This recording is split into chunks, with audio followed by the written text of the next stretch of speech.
An electrocardiogram, or ECG, or the Dutch or German version of the word EKG, is a tool used to visualize the electricity that flows through the heart. An ECG tracing specifically shows how the depolarization wave moves during each heartbeat, which is a wave of positive charge.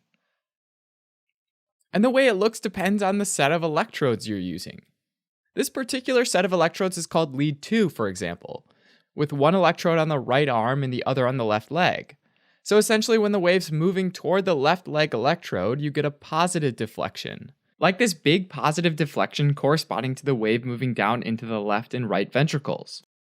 To understand the basics, let's start with an example of how we can look at the heart with only one pair of electrodes, a positive one and a negative one. Remember that at rest, cells are negatively charged relative to the slightly positive outside environment. And when they depolarize, the cells become positively charged, leaving a slightly negative charge in the outside environment. So let's say that when this set of cells is at rest, they're red. And then they turn green as the wave of depolarization moves through them. Now, if we freeze this wave of depolarization as it's moving through the cells, half of the cells are positive or depolarized, and half are negative or resting. And so there's a difference of charge across this set of cells. You can think of the charge difference as being a dipole, because there are two electric poles. And we can draw this dipole out as an arrow or vector pointing towards the positive charge. And remember, the electrodes detect charge on the outside of the cell. So this points toward where the positive charge is outside the cell. Now, if there's a dipole vector pointing toward the positive electrode, then the ECG tracing shows it as a positive deflection. The bigger the dipole, the bigger the deflection. If we unpause this, then everything becomes depolarized. And since there's no difference in charge now, there's no dipole, and so there's no deflection. Moments later, a wave of repolarization goes through. Pausing halfway through again, now the vector dipole goes in the opposite direction and faces the negative electrode, which means there'll be a negative deflection on the ECG tracing. Again, the bigger the dipole, the bigger the negative deflection. Now, even though it'd be nice if the depolarization wave lined up perfectly with the electrodes, usually that's not the case. So what we end up looking at is the vector component that's parallel to the electrode. For example, let's say the depolarization happened this way, at an angle. Then we'd break the vector into two parts, one going parallel with the electrodes and one going perpendicular. The one we care about is the one that's going toward the positive electrode, which causes the deflection. Though since this arrow is shorter, it's going to cause a slightly smaller deflection than previously. In other words, the size of the deflection on the ECG tracing always corresponds to the magnitude or size of the dipole in the direction of the electrode. The perpendicular component isn't pointing at the electrode, so it doesn't cause any deflection. In fact, if there's a depolarization wave that goes straight up, which is perpendicular to the positive and negative electrodes, then there'd be no deflection at all.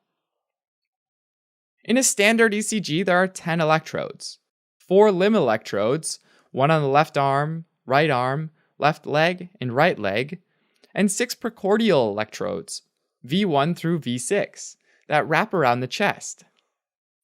And the right leg electrode is usually used as a neutral lead. Now, the heart's a 3-dimensional organ, right? So V1 through V6 line up in the transverse or horizontal plane of the heart. And each electrode is set up to detect any wave of positive charge coming toward them, which based on what we know already means that they're positive. These are collectively called the chest leads. Meanwhile, in the coronal plane, the non-neutral leads are called augmented vector right, or AVR, on the right arm, and augmented vector left, or AVL, on the left arm, both of which are represented as vectors that are 30 degrees up from the horizontal line. Finally, there's the augmented vector foot, or AVF, on the left foot, which anatomically isn't straight down, but it's close enough that it ends up representing the vector facing straight down on the diagram. Just like the precordial electrodes, AVR, AVL, and AVF each detect any positive deflection coming toward them. Now, in addition to these 3 limb leads, there are also bipolar limb leads called lead 1, 2, and 3, which are recorded using 2 electrodes instead of just 1. Lead 1 uses the right arm as the negative pole and the left arm as the positive pole, forming a vector that goes to the right. Lead 2 uses the right arm as the negative pole and the left leg as the positive pole, forming a vector that goes to the plus 60 degree mark. And lead 3 uses the left arm as the negative pole and the left leg as the positive pole, forming a vector that goes to the plus 120 degree mark. So in total, you've got 6 leads from the limb leads and 6 from the chest leads, leading to a grand total of 12, which gives you your 12 lead ECG. Now, the point of having all these leads is to get different views of the heart, making it easier to see exactly how that wave of depolarization moves through the heart. As an example, consider how the 6 chest leads, V1 through V6, register the depolarization waveform called the QRS complex. The exact same depolarization wave might appear mostly negative in V1 and V2.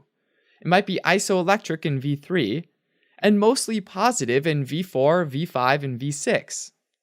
All because of the exact direction and magnitude of the vectors at different points in time.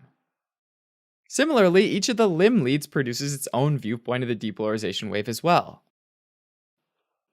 Now, all the limb leads and chest leads can be grouped based on the regions of the heart that they're nearest.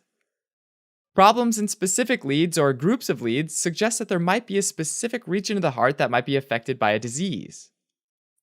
Leads 2, 3, and AVF are inferior leads, because they're near the inferior wall of the heart, which receives blood from the right coronary artery.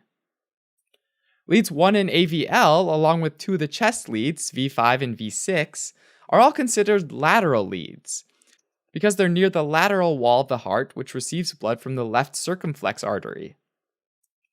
Finally, V1 and V2 are considered septal leads, because they're nearest to the interventricular septum, and V3 and V4 are anterior leads, because they're nearest the anterior wall of the heart.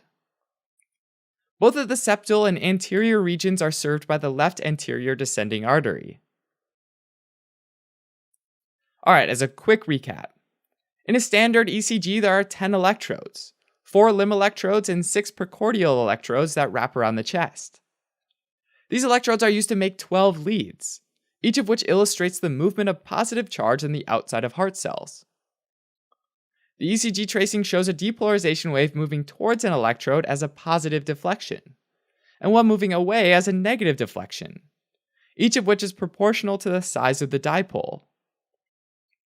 The point of being able to get different views of the heart is that it makes it easier to see how the wave of depolarization moves, which provides valuable information about the heart's structure and function. Thanks for watching this video on the basics of ECG. But actually, this is only episode 1 of an 8-part series on ECG. To get access to those 7 additional videos, head over to osmosis.org, create an account, and start your free trial. In addition to extra videos, you can also find tons of other awesome content and tools to excel in your classes and on exams.